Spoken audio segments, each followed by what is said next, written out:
Hello, food and craft വേൾഡിലേക്ക് സ്വാഗതം. ഇന്ന് ഞാൻ വന്നിരിക്കുന്നത് ഒരു അഡാർ ഐറ്റമായ ഒരു മധുരവും എരിവും ഒക്കെ കലർന്നിട്ടുള്ള ഒരു അടിപൊളി ഐറ്റവുമായിട്ടാണ്. വേറൊന്നുമല്ല, നമ്മുടെ മലബാർ സ്പെഷ്യൽ കോഴിക്കാലിൻ്റെ റെസിപ്പിയുമായിട്ടാണ് ഞാൻ ഇന്ന് വന്നിരിക്കുന്നത്. ഇതൊരു നാടൻ കപ്പ വെച്ചിട്ടാണ് ഇത് തയ്യാറാക്കുന്നത്. പക്ഷേ ഞാനിവിടെ ഒരു വെറൈറ്റി ആയിട്ട് നമ്മുടെ മധുരക്കപ്പ വെച്ചിട്ടാണ് ഇവിടെ തയ്യാറാക്കുന്നത്. മധുരക്കപ്പ വെച്ചിട്ട് തയ്യാറാക്കുമ്പോൾ നല്ല ക്രിസ്പിയാണ്, നല്ല ടേസ്റ്റുമാണ്. ഇതിൻ്റെ മസാലയൊക്കെ തന്നെ ഒരു പ്രത്യേക ടേസ്റ്റാണ്. അപ്പം ഇതെങ്ങനെയാണ് തയ്യാറാക്കുന്നതെന്ന് നമുക്കൊന്ന് നോക്കിയിട്ട് വരാം. അപ്പം നമ്മുടെ വീഡിയോയിലോട്ട് പോകാം. നമ്മളിവിടെ എടുത്തിരിക്കുന്ന കപ്പ കണ്ടില്ലേ, ഞാനൊരു 3/4 കിലോ കപ്പയാണ് എടുത്തേക്കണത്, മധുരക്കപ്പ. അപ്പോൾ അതിൻ്റെ തൊലിയൊക്കെ ഒന്ന് കളഞ്ഞെടുക്കാം. നമുക്ക് തൊലിയെല്ലാം കളഞ്ഞെടുത്ത് കഴുകി വൃത്തിയാക്കി കൊണ്ടുവന്നിട്ട് അതൊന്ന് നേരിയതായിട്ട് കട്ട് ചെയ്തെടുക്കാം. നമ്മൾ ഫ്രഞ്ച് ഫ്രൈസിനൊക്കെ കട്ട് ചെയ്യൂലേ, അതുപോലെ വേണം കട്ട് ചെയ്തെടുക്കാനായിട്ട്. പക്ഷേ അത്ര കട്ടി പാടില്ല, അതിൽ നേർമയായിട്ട് വേണം കട്ട് ചെയ്തെടുക്കാനായിട്ട്. അപ്പോൾ അതെല്ലാം കട്ട് ചെയ്തിട്ട് നമുക്ക് ഒരു പ്രാവശ്യമെങ്കിലും ഒന്ന് കഴുകിയെടുക്കാം. വെള്ളത്തിലിട്ട് ഒരു പ്രാവശ്യം ഒന്ന് കഴുകിയെടുത്തിട്ട് കൊണ്ടുവരാം. ഇനി നമുക്ക് മെയിനായിട്ട് വേണ്ടുന്നത് നമ്മുടെ കോഴിക്കാൽ ഉണ്ടാക്കാനായിട്ട് ഒരു മസാലയാണ്. മസാല ഉണ്ടാക്കാനായിട്ട് ഞാനൊരു പാത്രം വെച്ചിട്ട് അതിനകത്തേക്ക് ഒരു 5 ടേബിൾ സ്പൂണ് അരിപ്പൊടി ഇട്ട് കൊടുക്കുന്നുണ്ട്. നമ്മൾ വറുക്കാത്ത പൊടിയായാലും കുഴപ്പമില്ല കേട്ടോ. നമ്മളിപ്പോൾ പത്തിരിക്ക് എടുക്കണ പൊടിയാണ് ഞാൻ എടുത്തേക്കണത്. അപ്പോൾ 5 ടേബിൾ സ്പൂണാണ് അത് എടുത്തേക്കണത്. പിന്നെ കടലപ്പൊടി ഒരു 2 ടേബിൾ സ്പൂൺ എടുക്കുക. അത് കഴിഞ്ഞിട്ട് പിന്നെ നമുക്ക് വേണ്ടത് 1 ടേബിൾ സ്പൂണ് കോൺഫ്ലവറാണ്. ഒരു 2 ടീസ്പൂണ് നമ്മുടെ കാശ്മീരി ചില്ലിയാണ്. ഞാനിവിടെ കാശ്മീരി ചില്ലിയും മറ്റേ സാധാ എരിവുള്ള മുളക് പൊടിയും കൂടെ പൊടിപ്പിച്ചതിൻ്റെ അതാണ്. അപ്പോൾ ചെറുതായിട്ടുള്ള എരിവുള്ളൂ അതിന്. അപ്പോൾ അത് ഒരു 2 ടീസ്പൂൺ എടുത്തിട്ടുണ്ട്. പിന്നെ വേണ്ടുന്നത് മഞ്ഞൾപ്പൊടിയാണ്. മഞ്ഞൾപ്പൊടി ഒരു 1/4 ടീസ്പൂണാണ് എടുത്തേക്കണത്. പിന്നെ ഗരം മസാല നമ്മൾ ഇവിടെ വീട്ടിൽ പൊടിച്ചത് തന്നെയാണ്, അതൊരു ടീസ്പൂൺ എടുത്തിട്ടുണ്ട്. പിന്നെ കായപ്പൊടി കുറച്ച് മതി, നമുക്കൊരു 1/4 ടീസ്പൂൺ ആയാലും മതി, അതിൽ കൂടരുത് കേട്ടോ. അപ്പോൾ അതിൻ്റെ ടേസ്റ്റിന് വ്യത്യാസം വരും. ഒരു 1/4 ടീസ്പൂണാണ് നമ്മുടെ കായപ്പൊടി എടുത്തേക്കണം. പിന്നെ ഒരു ടീസ്പൂണ് നമ്മുടെ പെരിഞ്ജീരകം ഒന്ന് ചതച്ചെടുത്തതാണ്. ഒരു 10 വെളുത്തുള്ളി എടുത്തിട്ട് അതും ഒന്ന് ചതച്ചിട്ടുണ്ട്. കൂടുതലായിട്ട് നമ്മൾ അരക്കരുത് വെളുത്തുള്ളി. നമുക്കൊന്ന് ഇതൊന്ന് കഴിക്കുമ്പോൾ ഒന്ന് ചവക്കുമ്പോൾ അതിന് ഒരു നല്ലൊരു ഫ്ലേവറാണ് വെളുത്തുള്ളിക്ക്. അപ്പോൾ അതിന് വേണ്ടിയിട്ടാണ് വെളുത്തുള്ളി ഒന്ന് ചതച്ചെടുത്താൽ മതി. പിന്നെ അതുപോലെ തന്നെ ഒരു കഷ്ണം ഇഞ്ചി ചതച്ചതെടുക്കണം. ഒരു 2 പച്ചമുളക് ഒന്ന് ചെറുതായിട്ടൊന്ന് കട്ട് ചെയ്തത്. പിന്നെ കുറച്ച് വേപ്പിലൊന്ന് ചെറുതായിട്ട് കട്ട് ചെയ്തത്. പിന്നെ ഇടിച്ച മുളക് നമുക്ക് 1 ടീസ്പൂൺ എടുക്കാം കേട്ടോ.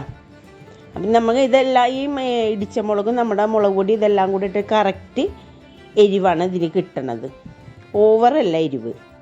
അപ്പം നമുക്കിതെല്ലാം ഇട്ട് കൊടുത്ത് ഉപ്പും കൂടി ആവശ്യത്തിനുള്ള ഉപ്പും കൂടി ഇട്ടിട്ട് ഒന്ന് മിക്സ് ചെയ്തെടുക്കാം. ഞാൻ ഇവിടെ കപ്പ ഒന്ന് കട്ട് ചെയ്തിട്ട് വെള്ളത്തിലിട്ട് വെച്ചിട്ടുണ്ടായിരുന്നു. അപ്പോൾ അതിൽ നിന്ന് എടുത്തിട്ട് നമുക്ക് ഈ മസാലയിലോട്ട് ഇട്ട് കൊടുക്കാം. അപ്പോൾ ആ വെള്ളത്തിൽ തന്നെ മതി നമ്മൾ ഇതൊന്ന് മിക്സ് ചെയ്തെടുക്കാം. നമുക്ക് ഇത് മിക്സ് ചെയ്യാനായിട്ട് വേറെ വെള്ളമൊന്നും ഒഴിക്കണ്ട, ആ കപ്പയിലുള്ള വെള്ളം തന്നെ മതി. അത് വെച്ചിട്ട് നമുക്ക് മിക്സ് ചെയ്തെടുക്കാം. നല്ലതുപോലെ മിക്സ് ചെയ്തെടുക്കാം. നമുക്ക് അതൊന്നും കട്ടായി പോകാണ്ട് വേണം കേട്ടോ നമ്മളൊന്ന് കപ്പയൊക്കെ ഒന്ന് മിക്സ് ചെയ്തെടുക്കാനായിട്ട്. അപ്പോൾ ഈ മസാലയെല്ലാം കപ്പയിൽ നല്ലതുപോലെ പിടിക്കണം. അതിനായിട്ട് നമ്മളൊരു അരമണിക്കൂർ, കുറഞ്ഞത് ഒരു അരമണിക്കൂറെങ്കിലും നമ്മൾ റെസ്റ്റ് ചെയ്യാനായിട്ട് വെക്കണം. അത് കഴിഞ്ഞിട്ട് നമുക്കിത് ഫ്രൈ ചെയ്തെടുത്താൽ മതിയേ. നമ്മുടെ മിക്സിംഗ് ഒക്കെ എങ്ങനെയുണ്ട് നോക്കാം. കണ്ടോ, നമ്മുടെ കോഴിക്കാലിൻ്റെ മിക്സിങ്ങാണിത്. നല്ല സോഫ്റ്റായിട്ടിരിക്കുന്നു, മസാലയൊക്കെ നല്ലോണം പിടിച്ചിട്ടുണ്ട്. ഇതിൻ്റെ പരുവെന്ന് വെച്ചാൽ ഉണ്ടാ, നമ്മൾ ഇതിങ്ങനെ എടുത്ത് 2-3 എടുത്തിട്ട് ഒന്ന് നടുഭാഗം ഒന്ന് അമർത്തി കൊടുക്കണേനെങ്കിൽ വേണ്ട, ഇങ്ങനെ അമർന്ന് തന്നെ ഇരിക്കും. നമുക്ക് ഫ്രൈ ചെയ്യാനായിട്ട് എളുപ്പമുള്ളതാണിത്. ഇനി ഇതിങ്ങനെ ആകണില്ല എന്നുണ്ടെങ്കിൽ നമുക്ക് കുറച്ചുകൂടെ കടലമാവ് ഇട്ടിട്ട് ഒന്നുകൂടെ ഇതിൽ മിക്സ് ചെയ്തിട്ട് ഒന്നുകൂടെ പ്രസ് ചെയ്താൽ മതി കേട്ടോ. അപ്പോൾ വേണ്ട, ഇതാണ് നമ്മുടെ യഥാർത്ഥത്തിലുള്ള നമ്മുടെ കോഴിക്കാലിൻ്റെ പരുവെന്ന് പറഞ്ഞാൽ ഇങ്ങനെ ഇരിക്കണം. നല്ലോണം പ്രസ് ചെയ്ത് കൊടുത്തിട്ടുണ്ടെങ്കിൽ ഇവിടെ ഒട്ടിയിരിക്കും, ബാക്കി ഭാഗമൊക്കെ ഇങ്ങനെ വിടർന്നിരിക്കുവേ. നമുക്കിതൊന്ന് ഫ്രൈ ചെയ്തെടുക്കാം. ഞാൻ ഇവിടെ ഒരു പാൻ അടുപ്പത്ത് വെച്ചിട്ടുണ്ട്. നമ്മുടെ പാനൊന്ന് ചൂടായി വരുമ്പോൾ ഞാൻ അതിനകത്തേക്ക് ഓയിലാണ് ഒഴിച്ചു കൊടുക്കുന്നത്. നമുക്ക് ഓയിൽ ഒഴിക്കുമ്പോൾ ഇത് പൊരിക്കുമ്പോൾ മുങ്ങിക്കിടക്കണ വിധത്തിലായിട്ട് വേണം ഓയിൽ ഒഴിച്ചു കൊടുക്കാനേ, അല്ലെങ്കിൽ എല്ലാ ഭാഗവും ഒരുപോലെ ഫ്രൈ ആയി കിട്ടൂല. ഓയിലൊക്കെ ഒന്ന് നല്ലതുപോലെ ഒന്ന് ചൂടായി വരട്ടെ. ആദ്യം നമുക്ക് തീ ഒന്ന് കൂട്ടിയിട്ട് നമ്മുടെ എണ്ണ ഒന്ന് ചൂടായി വരണം. അത് കഴിയുമ്പോൾ നമുക്ക് ഫ്ലെയിമിൽ ഇട്ട് കൊടുക്കാം കേട്ടോ, അല്ലെങ്കിൽ പെട്ടെന്ന് കരിഞ്ഞു പോകും. ഒരുപോലെ എല്ലാ ഭാഗവും നല്ലോണം മുരിഞ്ഞു വരില്ല. അപ്പം നമുക്ക് തീ ഒന്ന് കുറച്ച് വെച്ചിട്ട് വേണം ഇതൊന്ന് ഫ്രൈ ആക്കി, എന്നാൽ എല്ലാ ഭാഗവും കൊണ്ട് വെന്ത് വരാനായിട്ട്. നമുക്കിതൊന്ന് ഓരോന്ന് ഇങ്ങനെ പ്രസ് ചെയ്തിട്ട് ഇട്ട് കൊടുക്കാം.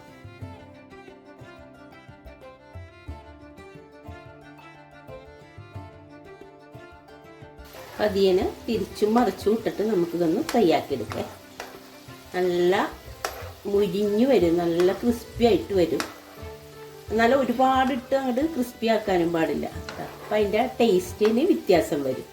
നമ്മുടെ മസാലയൊക്കെ ഒന്ന് മുരിഞ്ഞു വരുമ്പോൾ നല്ല മണം ഇട്ടതിൻ്റെ ചൂടോടുകൂടി പെട്ടെന്ന് കഴിക്കാനായിട്ട് തോന്നും. അത്ര മണമാണ് ഇതിന്.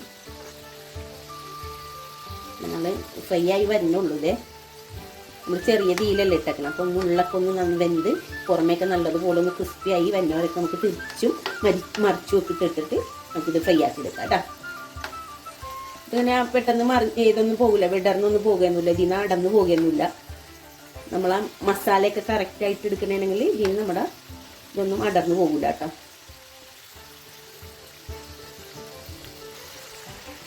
നല്ലതുപോലെ ക്രിസ്പി ആയിട്ടുണ്ട്. ഇനി കൂടുതൽ നേരം കിടന്നാലും കരിഞ്ഞു പോകും. ഇത് പാകത്തിനായിട്ടുണ്ട്. ഇനി നമുക്കിത് കോരിയെടുക്കാം.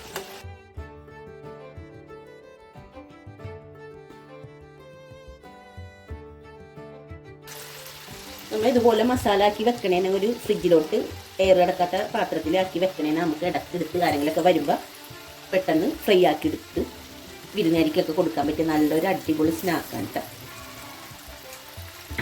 അപ്പോൾ ബാക്കിയുള്ളത് നമുക്ക് ഇതുപോലെ തന്നെ ഫ്രൈ ആക്കി എടുക്കാം. അപ്പം നമ്മുടെ അടിപൊളി ടേസ്റ്റുള്ള നമ്മുടെ കോഴിക്കാലൂടെ റെഡി ആയിട്ടുണ്ട്. ഇതുവരെ ട്രൈ ചെയ്ത് നോക്കാത്തവരുണ്ടെങ്കിൽ എളുപ്പം പോയിട്ട് ട്രൈ ചെയ്തോട്ടോ. കപ്പ ഉണ്ടെങ്കിൽ പെട്ടെന്ന് പോയിട്ട് ട്രൈ ചെയ്ത് നോക്കിക്കോ. അടിപൊളി ടേസ്റ്റാണ് ഇതിന്, ഒന്നും പറയാനില്ല. പിന്നെ ഒരു പാൽച്ചായയും കൂടെ ഉണ്ടെങ്കിൽ അപ്പോഴും ഒന്നും പറയാനില്ല. അടിപൊളി ടേസ്റ്റാണ് കേട്ടോ. നല്ല കലപില പോലെ ഇരിക്കുന്ന നമ്മുടെ കോഴിക്കാല്. ശരിക്കും പറഞ്ഞാൽ ഇത് കോഴിക്കാല് പോലെ തന്നെ ഉണ്ടല്ലേ. അടിപൊളി ടേസ്റ്റാണ് കേട്ടോ. ഇത് നോക്കട്ടെ.